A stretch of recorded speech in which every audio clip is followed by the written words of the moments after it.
un balado Radio-Canada audio. Salut, ici Alexis Delancer et bienvenue à cette série spéciale de Ça s'explique, un voyage au cœur de l'univers des crypto-monnaies. Réinventer le monde, révolutionner la société, on porte tous en nous le germe de ce désir, de ce rêve. Mais au fil du temps, par toutes sortes de moyens, certains sont passés à l'action. C'est ce qui est à l'origine des crypto-monnaies dont on parle tant, mais qu'on connaît encore bien mal. Une poignée de geeks de la haute technologie qui échafaudent discrètement les bases d'une économie virtuelle. Puis mine de rien, cet obscur geste de rébellion contre l'ordre économique mondial pourrait réellement en perturber le fonctionnement. Si les réseaux sociaux ont chamboulé le web, les crypto-monnaies sont en voie de bouleverser l'univers de la finance. Plonger dans cet univers pour mieux l'expliquer, c'est la mission qu'on s'est donnée, Jeff Yates et moi. En fait, notre véritable guide, c'est lui, c'est Jeff, mon collègue à l'émission Décrypteur, qui explore depuis des mois le labyrinthe sans fin des crypto-monnaies.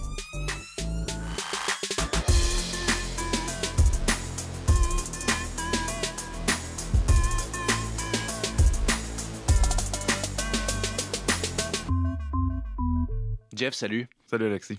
Je ne pouvais pas refuser cette invitation-là, cette proposition-là que tu nous as fait d'explorer le monde de la crypto-monnaie. C'est le genre de truc pour lequel il faut prendre le temps d'expliquer toutes les nuances, tous les détails nécessaires.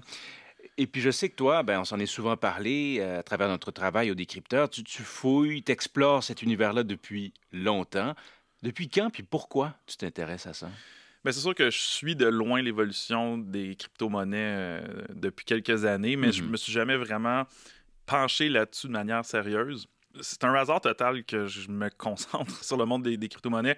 L'été dernier, j'ai commencé à travailler sur une enquête sur des fraudes à la crypto-monnaie. Ouais. Puis, je me suis dit, tant qu'à travailler là-dessus, je vais m'y plonger sérieusement, commencer à essayer de comprendre comment ce monde-là fonctionne précisément. Puis, c'est quelque chose qui est extrêmement complexe parce que ça vient à l'intersection de deux domaines qui sont quand même difficiles à comprendre, la finance puis la haute technologie. Puis, ça prend du temps vraiment.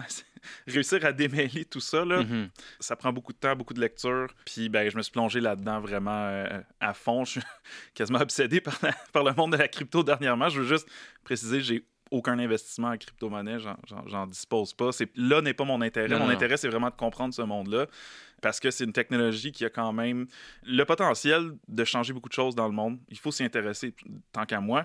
Si vous voulez investir en crypto-monnaie, c'est important de comprendre ce monde-là parce que souvent, on va prendre avantage de votre manque de connaissances pour vous frauder, vous voler vos jetons ou quelque chose comme ça. Si vous êtes plutôt anti-crypto ou vous trouvez que c'est un mouvement qui vous inquiète, souvent, l'excuse qu'on va vous donner, c'est que vous ne comprenez pas. Donc, c'est important de s'informer pour pouvoir proposer des solutions. Puis si vous ne vous intéressez pas à la crypto, c'est quelque chose qui ne vous parle pas, vous n'êtes pas contre, vous n'êtes pas pour, ça ne vous intéresse tout simplement pas, j'ai une nouvelle pour vous. Ça va probablement affecter votre vie dans les années à venir. Ça va devenir un enjeu électoral. Vous allez probablement avoir à vous prononcer là-dessus, sur ces enjeux-là, dans le cadre d'une élection. Donc, c'est quand même important, je pense, pour tout le monde, là, vraiment de comprendre les bases de cette technologie-là qui se déploie à une vitesse phénoménale.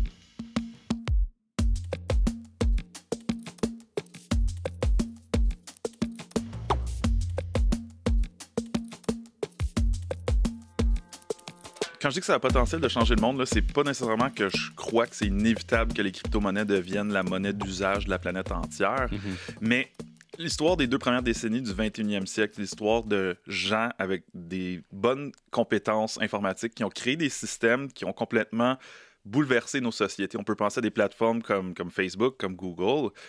Et quand on écoute la volonté de la communauté crypto, c'est exactement ce qu'ils veulent faire. Ils veulent changer l'image du web et créer quelque chose de nouveau. Oui, puis on l'a vu à quel point l'intérêt est de plus en plus grand, à quel point les crypto-monnaies sont visibles. Je veux dire, les publicités... Fortune favors the brave. Les cas de fraude dont tu parlais. Vous avez perdu tout l'argent que vous aviez. Oui, j'avais investi tout. C'était tout près d'1 million. La mode des NFT. La vie de l'artiste numérique Alexis Lafontaine a basculé récemment.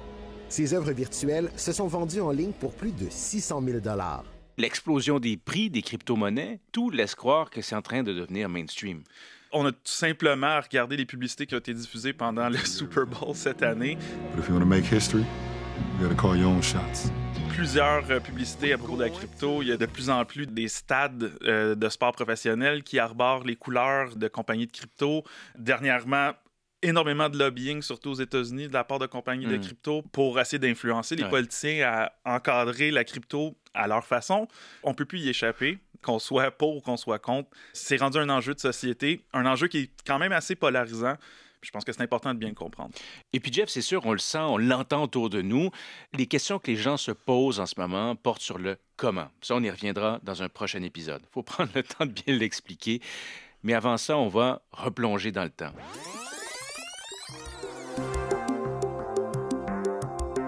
On est dans les années 90, dans une sous-culture web très foisonnante, où se croisent et s'entrecroisent toutes sortes de courants de pensée qui remettent en question l'ordre établi, alors qu'émerge le web comme nouvelle donnée dans nos vies, dans nos sociétés. Oui, donc ce qu'on appelle maintenant la crypto-monnaie, là, c'est né dans un mouvement sur le web, dans les débuts du web, qu'on appelle les cypherpunks. C'est un groupe de personnes qui ont réalisé assez rapidement que la grande force de l'Internet, c'est le transfert gratuit et instantané de l'information. Et ça, beaucoup de gens avaient vu un énorme potentiel avec l'Internet.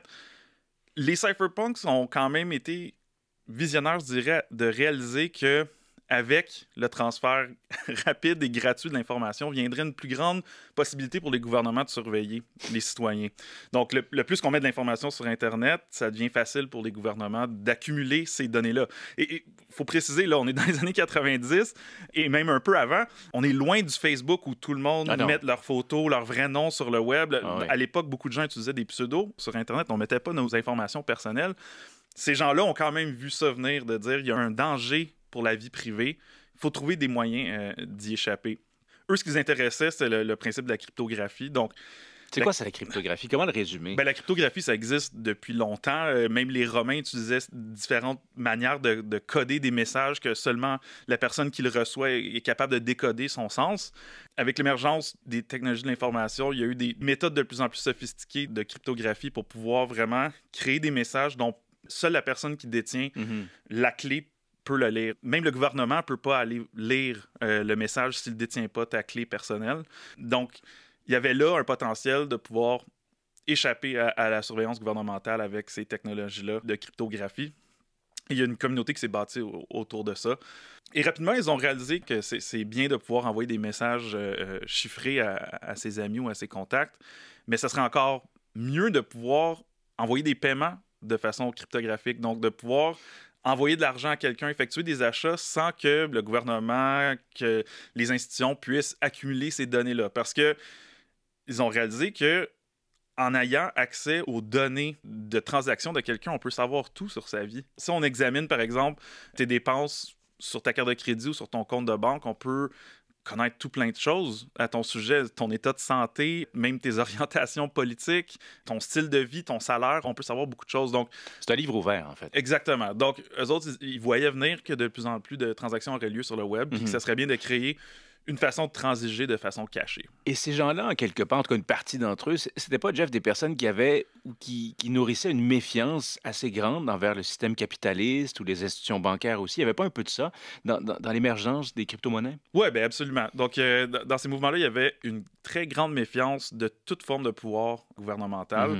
Le web a longtemps été vu comme une façon de contourner les institutions. Et puis là, dans ce groupe-là, il y avait un courant de pensée quand même assez libertarien, anarcho-capitaliste, dans le sens que toute forme de surveillance gouvernementale, c'est pas bon. C'est une intrusion sur la liberté des gens. Ils voyaient toute forme de surveillance monétaire ou financière comme étant de la tyrannie, une façon pour le gouvernement d'enlever le pouvoir aux gens et de se l'accaparer. Bon, on peut débattre de ça. La surveillance financière sert aussi à éviter des choses comme le blanchiment d'argent ou le financement de groupes terroristes, mais bon, eux autres voyaient ça comme un mal absolu. Et voyaient dans le web une façon de contourner. Est-ce qu'ils voyaient comme une forme de contrôle fondamentalement illégitime? Est-ce qu'on peut faire des parallèles? En t'écoutant parler, j'ai comme des échos des discussions qu'on a déjà eues, toi et moi, sur l'univers de QAnon ou de la pensée conspirationniste. Jusqu'à quel point il y a des parallèles à faire entre les deux univers, en tout cas dans leur origine, dans leur genèse? Dans ce courant-là, anarcho-capitaliste sur le web, on voit beaucoup d'idées qui proviennent du monde conspirationniste sur la finance. Donc, je me réfère à l'excellent livre The Politics of Bitcoin du chercheur David Columbia, qui retrace vraiment l'idéologie derrière la crypto-monnaie. Qui remonte à loin, là. Et voit, dans les premiers groupes qui ont fait la promotion des crypto-monnaies, une certaine influence de courants conspirationnistes. Donc, cette idée-là que, par exemple, la Banque centrale, son seul rôle dans la société, c'est de voler l'argent aux simples citoyens, qu'on doit revenir à un modèle d'étalon or où l'argent est basé sur la valeur de l'or, etc. En fait, ce qui inquiète David Columbia, c'est de voir carrément quasiment des citations de livres comme The Secrets of the Federal Reserve, qui a été écrit par un conspirationniste antisémite en 1952 aux États-Unis, de voir carrément des passages de ce livre-là être partagés hors de leur contexte dans des communautés associées à la crypto-monnaie. Donc, sans même s'en rendre compte, peut-être partager des idées qui proviennent de mouvements quand même assez extrémistes. Puis que ça circule dans des groupes qui s'opposent au système bancaire pour toutes sortes de raisons. Mais de voir la propagation de ces idées-là, ça l'inquiète quand même beaucoup. Il faut préciser, les cypherpunks, c'est un mouvement qui était explicitement politique et quand même très radical. Donc, ils prenaient pour l'idéologie anarcho-capitaliste. Le but était carrément de déstabiliser, voire rendre obsolètes les gouvernements du monde en utilisant la technologie de la cryptographie. Donc, c'est pas juste un mouvement Internet, c'est vraiment explicitement politique. Et on voit des relents de ça dans le mouvement de la crypto. Mais il ne faut pas penser, Jeff, que tout ça se limite à la droite du spectre politique, là. Non, il y a des gens à la gauche de l'échiquier politique qui ont été séduits par l'idée d'une crypto-monnaie. Des gens anarchistes, là, mais pas anarcho-capitalistes, carrément des anarchistes. On peut penser à l'activiste britannique Amir Taqi, par exemple, qui, lui, voyait dans la crypto-monnaie, lui aussi, une façon de déstabiliser les gouvernements, mais lui voulait créer une genre d'utopie égalitaire et voyait dans la crypto-monnaie une façon pour les gens de s'affranchir du pouvoir gouvernemental, mais pas pour des raisons capitalistes, pour des raisons pas mal plus progressistes.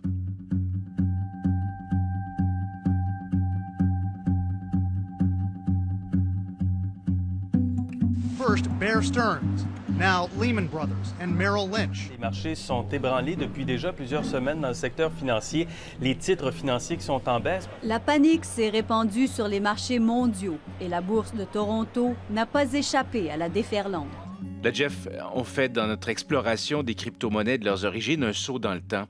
On est en 2008, alors qu'une crise financière, bancaire, ébranle d'abord les États-Unis, puis ensuite le monde entier. Ça fait tache d'huile, et dans le sillage de cette crise, ce sont justement les systèmes banquiers et financiers qui sont à plat, des économies personnelles qui sont perdues pour des millions de personnes à travers le monde, et c'est aussi un point tournant dans l'histoire des crypto-monnaies, un tremplin finalement. Ça a causé beaucoup de colère, la crise financière de 2008, et avec raison. Donc, les banques américaines qui se sont livrées à des pratiques de plus en plus douteuses, la création d'instruments financiers de plus en plus exotiques et risqués qui ont provoqué l'effondrement carrément du système financier. Et ensuite, de voir les gouvernements devoir sauter à la rescousse des banques, leur donner des sommes énormes d'argent alors qu'ils sont les artisans de leur propre malheur. Ça a choqué beaucoup, beaucoup de gens, et avec raison. Et c'est dans ce contexte, Jeff, de grands bouleversements planétaire qu'émerge un personnage central dans l'histoire des crypto-monnaies,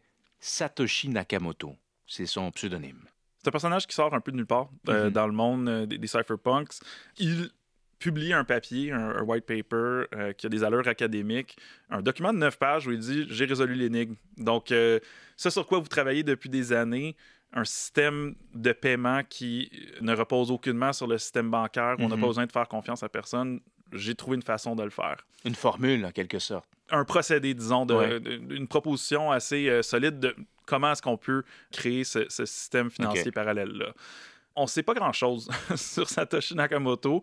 On ne connaît pas sa véritable identité. Ça pourrait même être un collectif de personnes. Ce qu'on sait, c'est que c'est une personne qui a des bonnes habiletés en programmation informatique, qui a quand même des bonnes connaissances financières.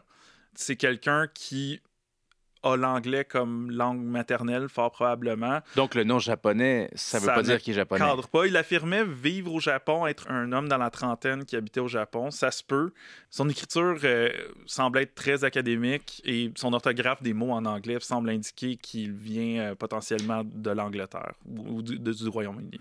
Et là, ce white paper qu'il publie en 2008 est reçu avec scepticisme, avec moquerie aussi dans le milieu assez fermé des crypto-monnaies. Et en 2009, il en donne un peu plus de détails sur sa formule. Le code, c'est à ce moment-là qu'il l'a publié. Oui, donc le premier vraiment à s'intéresser à ce projet-là de Bitcoin de façon sérieuse, un autre cypherpunk qui s'appelait Hal Finney, dit « Regardez, c'est intéressant ta proposition, ton white paper. J'aimerais voir du code informatique. J'aimerais voir un projet concret. » Donc, il lance un peu le défi à Satoshi Nakamoto en disant « Ben, ton rêve, crée-le. Crée un logiciel qui va permettre à cette monnaie-là d'exister. » Et puis en 2009, Satoshi Nakamoto met en ligne son projet avec un nom que vous allez reconnaître, le Bitcoin.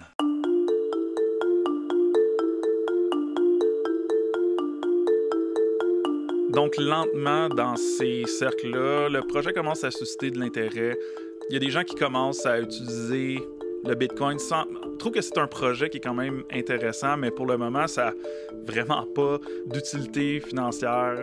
Un Bitcoin, ça vaut 0$ à l'époque. C'est impossible d'en acheter avec de l'argent US, mais ça suscite de l'intérêt vraiment dans des cercles assez restreints dans ces communautés-là sur le web. La première transaction de l'histoire du Bitcoin, c'était quelqu'un qui a payé 10 000 bitcoins pour acheter 2 pizzas.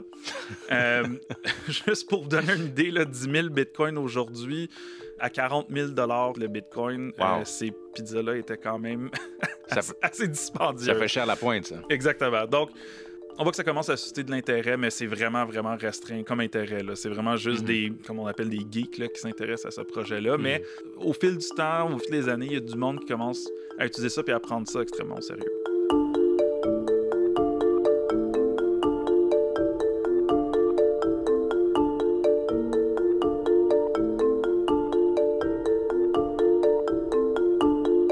Et puis là, Jeff, un peu plus tard dans le temps, 2010, Satoshi Nakamoto, auquel on va attribuer le pronom « il » pour les besoins de la cause, pour faciliter l'échange, publie son dernier message, tout dernier message, pour ensuite disparaître de l'espace public. Ouais, Qu'est-ce qui se passe? C'est vraiment les débuts de Bitcoin. On commence à voir le Bitcoin valoir quelques cents. Il commence à avoir les premières utilisations, les premières indications que le Bitcoin va potentiellement valoir quelque chose. Et puis, on est en plein dans la controverse de Wikileaks, donc ce site de l'Australien Julian Assange. La publication des secrets de guerre publiés dans le site Internet Wikileaks. Parce que pour Washington, divulguer des informations qui auraient dû rester confidentielles, eh bien, cela comporte des risques. Un site qui publiait des documents secrets de gouvernement un peu partout dans le monde, mais surtout du gouvernement américain. C'est un grand lanceur d'alerte. Exactement. Assange, c'est ça. Et le gouvernement américain n'est pas très content, demande aux compagnies de cartes de crédit, aux compagnies de paiement sur Internet de cesser de faire affaire avec Wikileaks. Donc, de ne plus permettre aux gens d'envoyer de l'argent à Wikileaks. Et là, il y a du monde dans la communauté Bitcoin qui est en croissance, qui se disent, ben, c'est exactement à ça que ça sert, le Bitcoin. C'est fait pour contourner le système bancaire. C'est conçu de façon à ce que ça soit impossible pour un gouvernement de bloquer des paiements. Donc, pourquoi est-ce qu'on n'envoie pas des Bitcoins à Wikileaks? Et c'est ce qui a déplu à Satoshi Nakamoto.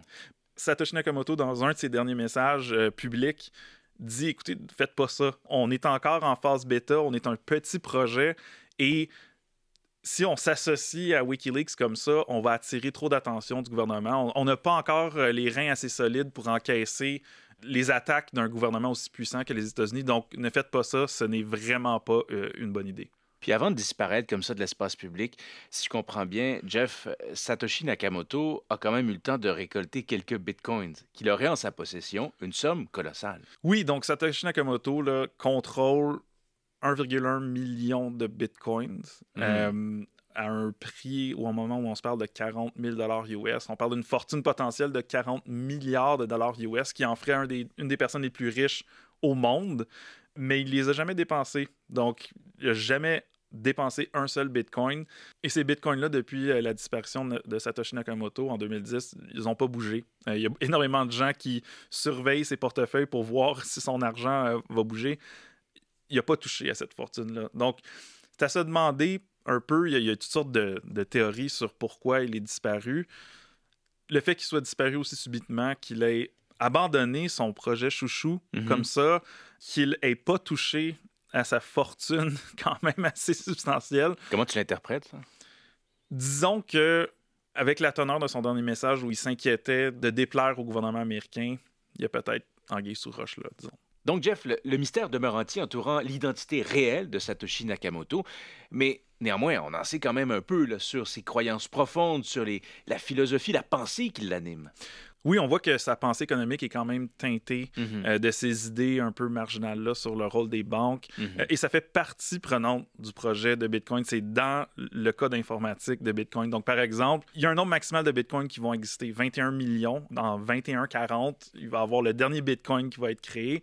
Et les gens qui créent des Bitcoins, ça s'appelle des mineurs. On va en parler un peu plus dans le prochain épisode. Mais cette image-là rappelle à l'or. C'est vraiment l'idée, c'est que le Bitcoin, ce soit une forme d'or numérique. Et ça rappelle à cette idée-là de rattacher l'argent à l'étalon or. Donc, on voit que c'est carrément dans le projet lui-même. Et comme je disais plus tôt, là, il se méfie beaucoup du système banquier, de la surveillance bancaire.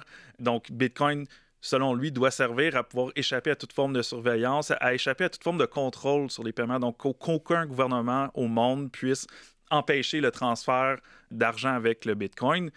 Mais, selon lui aussi, le Bitcoin doit servir à contrecarrer l'inflation qui, selon lui, est carrément créée par les banques centrales dans le but de voler de l'argent aux citoyens. Et on le voit, ça, cette pensée-là, dans un message qu'il a publié. Et il dit que le problème fondamental avec l'argent conventionnel est toute la confiance qui est nécessaire pour faire fonctionner le système. Nous devons faire confiance aux banques centrales pour ne pas dévaluer la monnaie. Nous devons faire confiance aux institutions bancaires pour prendre soin de notre argent et le transférer électroniquement, mais elles le prêtent à crédit en ne gardant qu'une infime fraction en réserve. L'histoire des monnaies conventionnelles nous montre bien qu'il y a eu plusieurs brèches dans cette confiance-là. Cette première conversation, Jeff, elle prend fin maintenant, mais ce sont des points de suspension. On commence à peine notre périple, notre voyage à travers l'univers des crypto-monnaies. Prochaine étape, et non la moindre, on va s'attarder au fonctionnement, au comment de ce mécanisme assez complexe, les chaînes de blocs, les mineurs, tout ce jargon très opaque pour le commun des mortels. Grâce à toi, on va mieux le comprendre. Merci beaucoup, Jeff. Merci.